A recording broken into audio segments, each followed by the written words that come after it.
हम तो दोस्तों आज बेसिकली बात करेंगे कि economic thought of Mahatma Gandhi क्या था, मतलब आर्थिक विचार पे महात्मा गांधी का व्यू क्या था। तो आइए जानते हैं दोस्तों। तो पहले तो हम जान लेते हैं महात्मा गांधी कौन थे। महात्मा गांधी वो थे जब हमारा देश ब्रिटिश से इतना परेशान हो सकता था, ब्रिटिश इतना कष्ट मतलब रूल एंड रेगुलेशन इतना कष्ट बनाते थे, इतना खराब बनाते थे, जिसकी वजह से हमारा देश परेशान था। उन्होंने सत्याग्रह पॉलिसी लाया, जिसकी वजह से क्या हुआ, पूरा देश में नॉन वायलेंस का फिलॉसफी आ गया, जिसकी वजह से लोग ब्रिटिश का प्रोटेस्ट करने लगे। उसके वजह से ब्रिटिश एक दिन परेशान होकर उनके लॉस होने लगा, तो उन्होंने देश छोड़ के चला गया। जो फर्स्ट टाइम महात्मा गांधी पूरे देश में डाइवर्सिटी से रिलीजियस कास्ट पे उन्होंने पूरे देश पे क्या किया, पूरे देश को क्या किया, उन्होंने यूनिटी में कन्वर्ट किया। ब्रिटिश के खिलाफ उन्होंने नॉन वायलेशन का मेथड अडॉप्ट करके ब्रिटिश के खिलाफ उन्होंने जंग लड़ा और 1947 में हमारा देश आजाद हो गया। इसलिए इनको फादर ऑफ नेशन कहते हैं। किसको क्या कहते हैं? फादर ऑफ नेशन कहते हैं, मतलब राष्ट्रपिता कहते हैं, नेशन कहते हैं। ठीक है। और दूसरा इनको बापू भी नाम से जानते हैं, बापू, प्यार से लोग इनको बापू कहते हैं। तो आप बेसिकली जानिए इनका जन्म 1864-1948 में हुआ था। तो आइए जानते हैं कि इकोनॉमिक्स व्यू क्या, मतलब आर्थिक विचार महात्मा गांधी का क्या था। तो आइए दोस्तों जानते हैं। पहले तो हम स्टार्ट करते हैं कि इनके किसके सपोर्टर थे। महात्मा गांधी जो थे वो विलेज के सपोर्टर थे, मतलब वो विलेज को सेल्फ सफिशिएंट बनाना चाहते थे। क्या बनाना चाहते थे? सेल्फ सफिशिएंट बनाना चाहते थे, सेल्फ सफिशिएंट। ठीक है। अब सेल्फ सफिशिएंट कैसे बनेगा विलेज?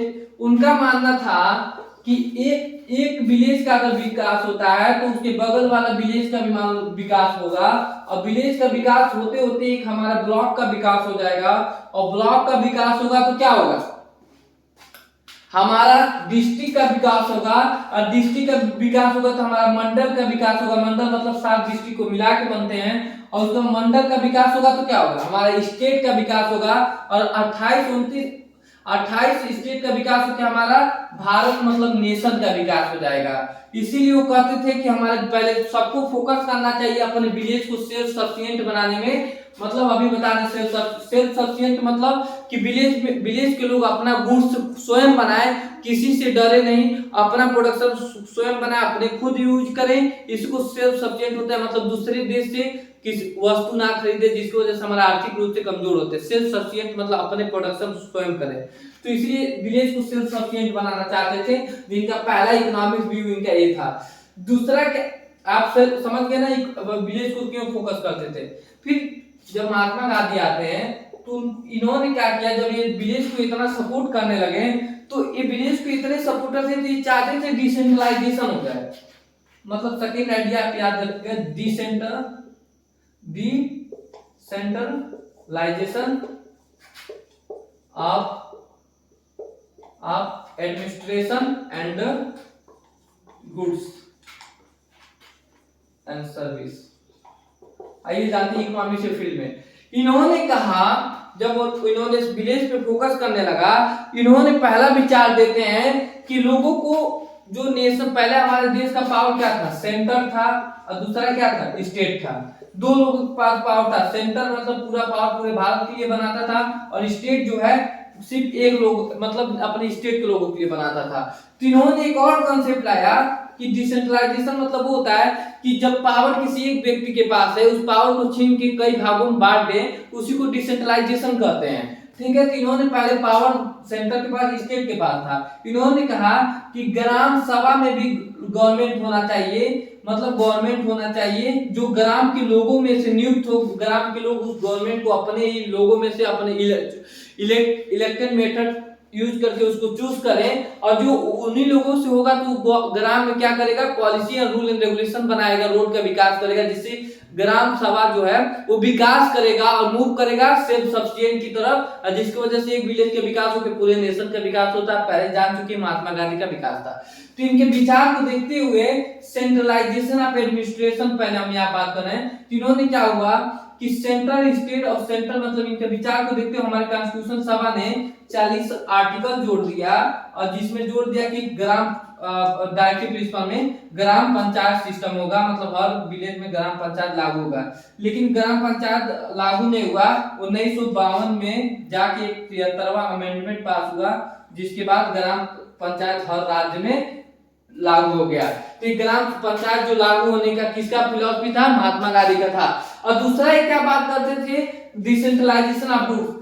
पहले जैसे ये कहते थे कि एक इंडस्ट्री नहीं होनी चाहिए, मतलब कोई एक इंडस्ट्री ना हो, कि मतलब सेंट्रलाइजेशन का इंडस्ट्री नहीं होना चाहिए, एक इंडस्ट्री हो जिस पे पूरा देश के लोग डिपेंड हो। अगर एक इंडस्ट्री हो तो क्या करेगी, वो प्रॉफिट भी इंक्रीज कर सकती है और डिक्रीज कर सकती है। तो ये इसीलिए कहते थे कि जो गुड्स का उत्पादन है वो कई इंडस्ट्री में होना चाहिए, एक ही नहीं सिर्फ भारत में नेशनल लेवल पे होना चाहिए। उसका कहते थे कि स्टेट लेवल पे भी होना चाहिए, नेशनल लेवल पे होना चाहिए, विलेज लेवल पे भी होना चाहिए। क्या होना चाहिए, गुड्स का और सर्विस का विकास जो है विलेज लेवल पे भी होना चाहिए, नेशनल लेवल पे, स्टेट, मतलब यहाँ पे भी गुड्स एंड सर्विस का प्रोडक्शन में भी डिसेंट्रलाइजेशन का बात करते हैं, एडमिनिस्ट्रेटिव में भी बात करते हैं कि प्रधान सिस्टम होना चाहिए, और यहाँ गुड्स का भी विकास करते हैं विलेज में होना चाहिए। तो आप बेसिकली डिसेंट्रलाइजेशन, एडमिनिस्ट्रेटिव और सर्विस, गुड्स एंड सर्विस में की आप बात समझ गए होंगे। अब हम बात करते हैं ओवरऑल इनकी फिलॉसफी क्या थी। आप विलेज पे मौत देते थे, ठीक है। अब क्या आते हैं, उनका मानना था, पहला इनका जो मानते थे वो कहते थे कि जो सोसाइटी में दो टाइप के लोग रहते हैं, ठीक है। इनका इकोनॉमिक्स का व्यू था, एक पुअर और एक रिच, ठीक है। ये कहते हैं कि पुअर को क्या करना चाहिए, इनके वेज को इंक्रीज कर देना चाहिए। वेज इंक्रीज मतलब इनका मनी इंक्रीज कर देना चाहिए, जिससे लोगों का वेलफेयर होगा।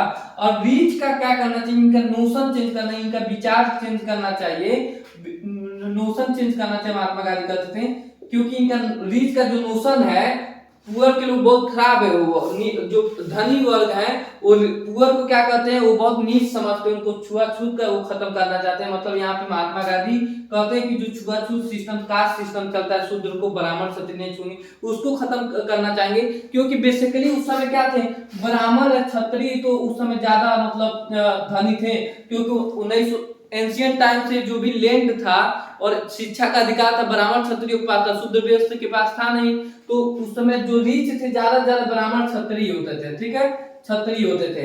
तो इसीलिए वो चाहते थे कि जो छुआछूत है कि ब्राह्मण के लड़के शूद्र के लड़के स्कूल में नहीं पढ़ेंगे, तो चाहते थे कि बच्चे स्कूल में पढ़ेंगे शूद्र के, तभी तो जानेंगे कि इकोनॉमिक्स बढ़ेगा, ये कमाएंगे तो उनके घर की खर्चा चलेगी।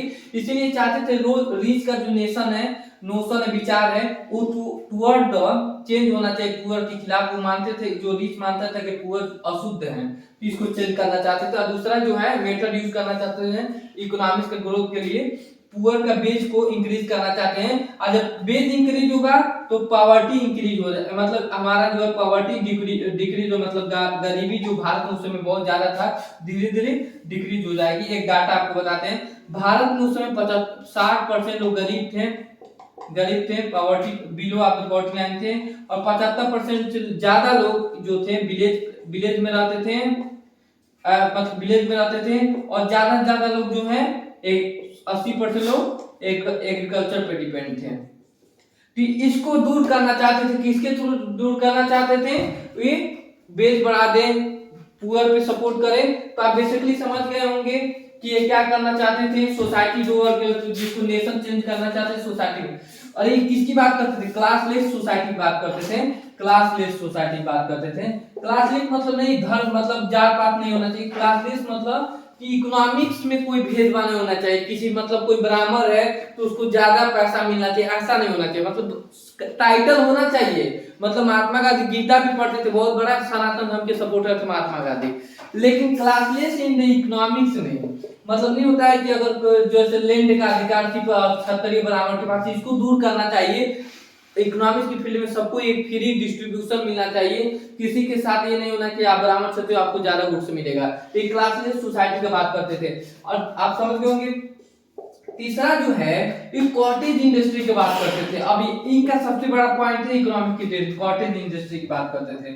अब देखिए इसको हम समझा रहा हूँ, आप समझिए कि इससे कितना निकल रहा है। कॉटेज इंडस्ट्री मतलब, कॉटेज मतलब छोटा इंडस्ट्री, जो सेटअप किस में होगा, विलेज में होगा। कहाँ सेटअप होगा कॉटेज इंडस्ट्री, कमेंट करिए दोस्तों, विलेज में होगा। आप जब समझ ही रहे हैं कि महात्मा गांधी शुरू से गांव पे विकास करते हैं, गांव पे डिपेंड रहते हैं, गांव के पे बल देते हैं, वो मानते हैं गांव का विकास होना चाहिए। अब जब विलेज में भारत के लोगों के ही द्वारा इंडस्ट्री खोला जाएगा तो क्या होगा, विलेज के लोगों को रोजगार मिलेगी, एम्प्लॉयमेंट मिलेगी। क्योंकि विलेज में खोला जाएगा और अब बगल वाले विलेज में भी खोला जाएगा। इससे भारत का धीरे धीरे विकास होगा और जिसकी वजह से जब विलेज में कॉटन इंडस्ट्री खुलेगा तो कपड़ा का मशीन हो जाए, कपड़ा ज्यादा प्रोडक्शन होगा और वहां पे गुड्स का उत्पादन होगा, जिससे लोग जो है अपने सेल्फ सफिशिएंट होते जाएंगे, सेल्फ सफिशिएंट होते जाएंगे। ठीक है, सेल्फ सफिशिएंट मतलब अपनी, जब ये क्या करेंगे इंडस्ट्री खोलेंगे अपने विलेज में तो क्या होगा, वो अपना प्रोडक्शन स्वयं बनाने लगे। जैसे पहले ब्रिटिश के गुड्स पे डिपेंड थे, कपड़ा ब्रिटिश की कंपनी खरीदती, तो अब क्या करेंगे चरखा यूज करेंगे, हैंडीक्राफ्ट यूज करेंगे, कपड़ा बुनेंगे, जिसकी वजह से अपना गुड्स स्वयं बनाने लगे, अब अपने गुड्स पे डिपेंड होने लगे। इसी को सेल्फ सफिशिएंट कहते हैं। और सेल्फ सफिशिएंट किसको करना चाहते हैं, ग्राम को, विलेज को सेल्फ सफिशिएंट बनाना चाहते हैं। अब जो विलेज में के सारे लोग हैं उसको बनाना चाहते हैं। आप बेसिकली समझिएगा, विलेज में जितने सारे लोग हैं उसमें कॉटेज इंडस्ट्री खोल के, कॉटेज इंडस्ट्री मतलब खुलना भी तो चाहिए ट्रेडिशनल मेथड से। मतलब ये नहीं कि आप कॉटेज इंडस्ट्री खोल रहे हो तो आप क्या करो कि उसमें मशीन यूज करो, ऐसा कुछ नहीं है। वो मशीन के बहुत बड़े अपोज करने वाले थे। मतलब उनका मानना था कि अगर आप मशीन का यूज करते हो, क्या यूज करते हो, मशीन का यूज करते हो, तो इससे अनएम्प्लॉयमेंट घटेगा। क्या घटेगा, अनएम्प्लॉयमेंट घटेगा, अनएम्प्लॉयमेंट जो है बढ़ेगा, सॉरी बढ़ेगा। क्यों, मशीन जब यूज करने लगोगे तो जैसे पहले लेबर काम करते थे, उनका रोज मशीन उनके जगह पे यूज करने लगोगे, क्या होगा, वो रोज बेरोजगार हो जाएंगे। बेरोजगार होंगे तो क्या होगा, वो लोग के पास पैसा नहीं होगा किसी गुड्स को खरीदेंगे, जिसकी वजह से सेल्फ सफिशिएंट नहीं बचेगा हमारा विलेज, जिसको लोग मानने लगेंगे। इसीलिए मशीन का विरोध करते थे जो अनएम्प्लॉयमेंट को बढ़ावा देता है। वो क्या किसका बल देते थे, एम्प्लॉयमेंट मतलब लेबर पे बल देते थे कि हमारे लेबर का यूज होना चाहिए। क्या होना चाहिए, लेबर का यूज होना चाहिए। तो ये कॉटेज इंडस्ट्री में जो ये बात करते हैं वो कहते हैं कि ट्रेडिशनल मेथड यूज होना चाहिए। मतलब ट्रेडिशनल मतलब लेबर का यूज होना चाहिए, जो लेबर जो हाथों से कपड़ा बुनते थे, जिसको हैंडीक्राफ्ट करते थे, वेविंग, जिसको आप कर सकते हो। ट्रेडिशनल मेथड के सपोर्टर थे महात्मा गांधी। किसके सपोर्टर है, ट्रेडिशनल मेथड के सपोर्टर थे, जो हमारे पूर्वज यूज करते थे। पहले मशीन नहीं था, मशीन के विरोध करते थे, क्योंकि ठीक है, और मशीन का भी विरोध करते थे। अब मशीन, और दूसरा बात है ये बिग इंडस्ट्री का भी, इसके बाद बात करते हैं। अब क्या होता है, मशीन का विरोध करते थे, ठीक है, आप समझ गए, और कॉटेज इंडस्ट्री का सपोर्ट करते थे, और क्या है, बिग इंडस्ट्री का विरोध करते थे। ठीक है, कॉटेज इंडस्ट्री का सपोर्ट करते थे, बिग इंडस्ट्री का विरोध करते थे। अब आइए जानते हैं क्यों। बिग इंडस्ट्री में ज्यादा क्या होता है, लोग प्रॉफिट पे डिपेंड होते हैं। एक कोई कंट्रोल करता है, एक कंट्रोल करता है उनके अनुसार। एक कंट्रोल करेगा तो क्या, जब चाहेगा प्राइस बढ़ा देगा, जब चाहेगा मशीन यूज करने लगेगा, जब चाहेगा मशीन यूज करने लगेगा। मशीन यूज करेगा क्या होगा, लोग को अनएम्प्लॉयमेंट होंगे, जिसकी वजह से लोग को प्रॉब्लम होगा। प्राइस बढ़ा देगा तभी भी लोगों को प्रॉब्लम होने वाला है। ठीक है, और इसी की वजह से बिग इंडस्ट्री सपोर्टर है, कॉटेज इंडस्ट्री सपोर्टर है। कॉटेज इंडस्ट्री में लोग क्या है, मशीन का यूज नहीं करेंगे, और क्या किसका यूज करेंगे,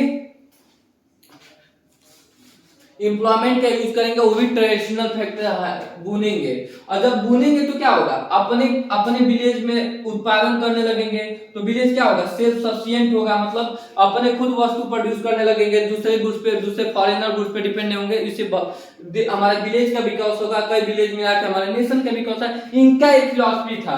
ठीक है, तो आप समझ गए होंगे कॉटेज इंडस्ट्री एक सपोर्टर थे, जिसको आप कह सकते हैं ग्राम सेल्फ रूल पे सपोर्टर थे। ठीक है, इनका बेसिकली यही सपोर्टर थे। इन्होंने जो इनका एक और ये वेस्टर्न कल्चर के बहुत बड़े विरोधी थे। वेस्टर्न कल्चर का बहुत बड़े विरोधी थे। ये कहते थे कि कोई भी गुड्स है अपने देश में बनाओ और कोई दूसरे देश से खरीदो मत। ठीक है, अब बताते हैं। वो कहते हैं कि जब ब्रिटिश आई तो ब्रिटिश कैसी राज की भारत में, यहाँ पे क्या कि रॉ मटेरियल भारत से ले गए, वहां से लोग रॉ फिनिश गुड्स लाई, जैसे कॉटन का कपड़ा उपड़ा लाई मशीन के बना के, और यहाँ के लोग अनएम्प्लॉयमेंट हो गया, हैंडीक्राफ्ट हो गए, क्योंकि वो लोग मशीन से बना के लाई, तो उसकी वजह से लो वेज में बेचती थी, कम पैसे में बेचती थी, जिससे लोग हमारे देश में जो हैंडीक्राफ्ट की वजह से चरखा से पैसा पाते थे वो खत्म हो गया है। तो वो कहते हैं कि दूसरे गुड्स पे डिपेंड होने की वजह से ब्रिटिश यहाँ पे राज की, ब्रिटिश क्या कंपनी खोली या जो यहाँ के लोग को रोजगार दिया। अगर यहाँ के लोग वो कंपनी में काम करना ही छोड़ देते तो ब्रिटिश का प्रॉफिट घट जाता, उसका सामान खरीदना छोड़ देते तो ब्रिटिश का प्रोडक्शन नहीं बिकता, इसकी वजह से कंपनी लॉस हो जाती, ब्रिटिश चली जाती। लेकिन ब्रिटिश के लोग ऐसा नहीं किए, ये महात्मा गांधी समझ गए थे, इसीलिए वो सेल्फ सफिशिएंट की बात करने लगे थे कि अपना गुड स्वयं उत्पन्न करें। आप समझ गए होंगे यहाँ पे ट्रेडिशनल इकोनॉमिक सपोर्टर थे, वेस्टर्न कल्चर को अपोज करते थे क्योंकि वेस्टर्न कल्चर जो है मशीन का यूज ज्यादा यूज करती है मशीन का, जिसकी वजह से अनएम्प्लॉयमेंट बढ़ता है, इसलिए वेस्टर्न कल्चर का सब अपोज करते थे। आप समझ गए होंगे। दूसरा इनका एक और फिलॉसफी था, मतलब ये इनका मानना था कि हमारे देश में जितना प्रोडक्शन है ह्यूमन वांट, मतलब ह्यूमन को जीने के लिए पूरा भरपूर है, टोटल है, मतलब जितना ह्यूमन वांट है उतना वो भरपूर है, लेकिन ह्यूमन वांट जो है अनलिमिटेड है। आप कभी भी आप सोचिए आपका अनलिमिटेड इच्छा है, मतलब आप अभी यहाँ पे हैं तो कल सोचेंगे कि जहाज में बैठ के घूमे। तो उन्होंने कहा इंसान को जीने के लिए यहाँ पे और जो भी आवश्यक वस्तु चाहिए वो पूरा है, लेकिन ह्यूमन वांट को पूरा नहीं कर सकते हैं, इसीलिए वो सर्टिफाइंग वांट के विरोधी थे, अपोज करते थे। मतलब किसी भी ह्यूमन के वांट को, मतलब ह्यूमन जो चाहता है उसका पूरा नहीं कोई कर सकता, कोई भी इकोनॉमिक्स नहीं कर सकता, तो ये इस सर्टिफाइंग वांट के अपोज करते थे, विरोधी थे, ठीक है। और अनलिमिटेड, क्योंकि अनलिमिटेड ह्यूमन वांट होता है, कभी वो सोना खाए कभी वो खाए, इसलिए इसके विरोधी थे सर्टिफाइंग वांट के। आप समझ रहे हैं। और दूसरा बात ये क्या करते हैं कि ट्रस्टीशिप, मतलब ये ट्रस्टीशिप मतलब ट्रस्टी मतलब जो है ये ट्रस्टीशिप के बहुत बड़े सपोर्टर थे। आइए बताते हैं ट्रस्टीशिप क्या था। हमारे रिच थे और दूसरा सोसाइटी में पुअर थे, ठीक है। ये कहते थे कि पुअर का पैसा जो इनइक्वालिटी लाने के लिए इन दोनों के बीच में, क्योंकि आप देखिए रिच बहुत धनी था पुअर से, तो इक्वलिटी नहीं थी, अनइक्वलिटी थी। तो अनइक्वलिटी दूर करने के लिए कहते हैं कि स्टेट का कोई भी इंटरवीन नहीं होना चाहिए, स्टेट को जबरदस्ती नहीं करना चाहिए रिच पे पुअर को गरीबी खत्म करने के लिए। वो कहते हैं कि क्या करना है, रिच को स्टेप लेना चाहिए, धनी वर्ग है उनको क्या करना चाहिए, अपने पैसे को सही यूज करना चाहिए और किसको बांट देना चाहिए, पुअर को भी बांट करना चाहिए, पुअर के भलाई के लिए यूज करना चाहिए, जिसकी वजह से पॉवर्टी हमारी घटेगी। और गवर्नमेंट का जो नियम कानून बनाने का विरोध करते हैं कि कोई नियम कानून बना के रिचनेस खत्म करे। आप बेसिकली ये समझ गए होंगे, ठीक है। इन्होंने इकोनॉमिक्स की पॉइंट ऑफ व्यू से ये था, ठीक है। आप इतना समझ गए। महात्मा गांधी नॉन वायलेंस के सपोर्टर थे, जिसको वायलेंस के सपोर्टर थे, जिसको सत्याग्रह कहते हैं। मतलब कोई अगर आपको मारता है तो उसको चाकू मत मारने जाओ, शांति से उसका विरोध करो, जैसे स्ट्राइक करो, धरना प्रदर्शन करो, लेकिन तलवार मत उठाओ। उसी मेथड से वो ब्रिटिश को यहाँ से भगा दिए थे। तो नॉन वायलेशन के सपोर्टर थे ग्राम सभा। आप इनका बेसिकली इतना इकोनॉमिक व्यू था, क्योंकि महात्मा गांधी जो थे, हम बता रहे हैं आपको, जो महात्मा गांधी थे उनका कोई एक इकोनॉमिस्ट नहीं थे, वो पॉलिटिशियन थे, लॉयर थे, और ना कोई इकोनॉमिक्स पे बुक लिखे हैं, ठीक है, ना बुक लिखे। अच्छा, तो इसकी वजह से इनका इकोनॉमिक्स का जो विचार है, कभी ओरल टेस्टिमनी में बोल दिए हैं कि हम विलेज को सपोर्ट करते हैं, कॉटेज इंडस्ट्री सपोर्ट करते हैं, बिग इंडस्ट्री विरोध करते हैं, उससे लिया गया है। या कभी वो कोई छोटा मोटा बुक लिखे होंगे, उससे लिया क्या, कभी न्यूज में निकला होगा कि वो किसके सपोर्ट कर रहे हैं, उससे कंपोज करके हमारे इकोनॉमिक्स ने इनका इकोनॉमिक व्यू बनाया है, ठीक है। अगर आप महात्मा गांधी की इकोनॉमिक्स को पढ़ना चाहते हो तो दो विचार निकल सकती है, क्या, पहला आपको निकल सकती है पॉसिबिलिटी, मतलब फिजिबिलिटी, जिसको आप बोल भी सकते हो पॉसिबिलिटी, और दूसरा निकल सकती है यूटोपियन, मतलब डिजायरेबिलिटी, मान लीजिए डिजायरेबिलिटी, ठीक है। आप इन दोनों आधारों से स्टडी कर सकते हैं महात्मा गांधी का। अब बताते हैं कैसे।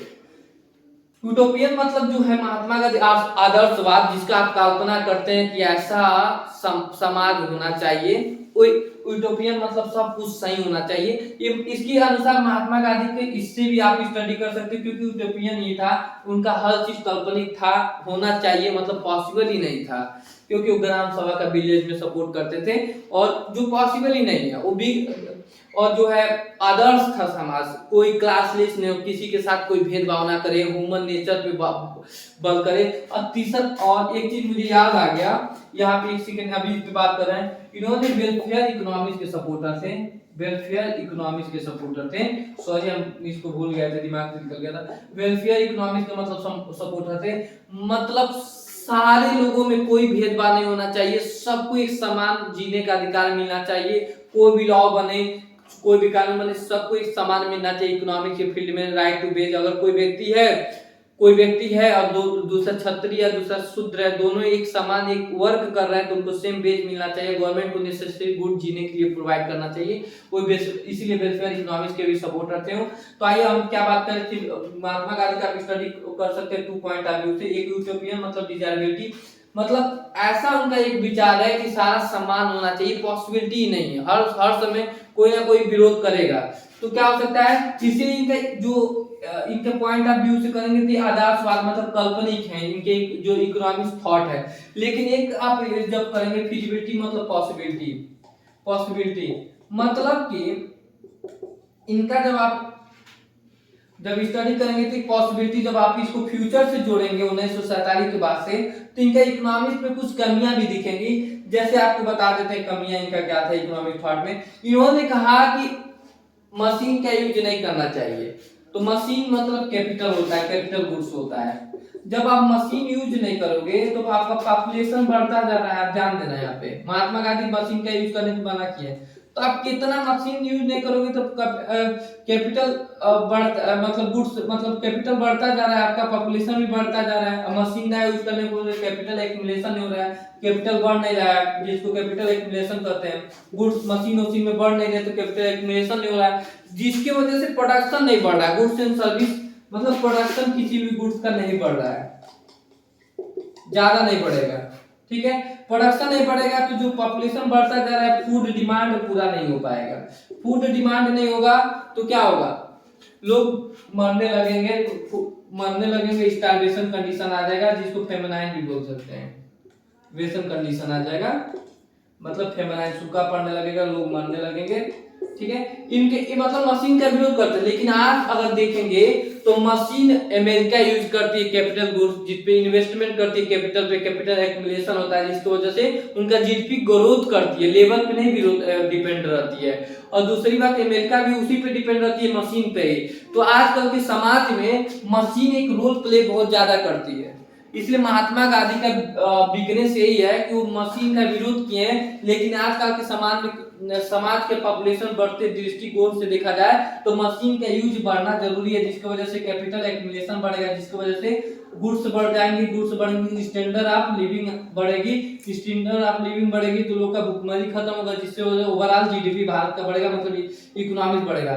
तो एक पॉइंट ऑफ व्यू से महात्मा गांधी बिकने से कैपिटल एक्युमुलेशन उनके नहीं होना चाहिए, सिर्फ लेवल पे बल दो, लेवल का लेकर आपका विकास इकोनॉमिक्स का नहीं हो सकता है जो इस समय। तो आप देखेंगे पॉसिबिलिटी के आधार पर इनका इकोनॉमिक्स ये भी हो सकता है, कोई आप उनका थॉट पढ़े तो एक पॉसिबिलिटी के आधार पर पढ़ेगा, जिसकी वजह से उनकी कमियां देखेंगे, ठीक है। आप समझ गए होंगे। तो बहुत सारी उनकी कमियां हैं। वो कॉटेज इंडस्ट्री के सपोर्टर है। सोचो अगर बिग इंडस्ट्री नहीं होगी तो ज्यादा गुड्स नहीं प्रोवाइड हो बनेगी, सिर्फ छोटा मोटा गुड्स बनेगी। तो बहुत सारी इनकी कमियां जो पॉसिबल ही नहीं है। तो इसीलिए इनका जो ओवरऑल इनका जो इकोनॉमिक्स का एक आदर्शवाद है, मतलब सिर्फ कल्पना किया जा सकता है, जो इस समय एग्जिट ही नहीं होता है। लेकिन इनका जो ग्राम सभा, सेल्फ रूल, ये सब इनका सेल्फ सफिशिएंट, ये सब पॉलिसी जो बहुत अच्छा है उस समय सोचे थे। और इसमें भी एक गलत बात नहीं, उन्होंने कोई इकोनॉमिक्स थे नहीं, वो एक फ्रीडम फाइटर थे और एक पॉलिटिशियन थे, लॉयर थे, और ना इन्होंने कभी इकोनॉमिक्स पे बुक लिखा। तो इसको सिर्फ कंपोज इधर उधर से किया गया इनके इकोनॉमिक्स आइडिया से।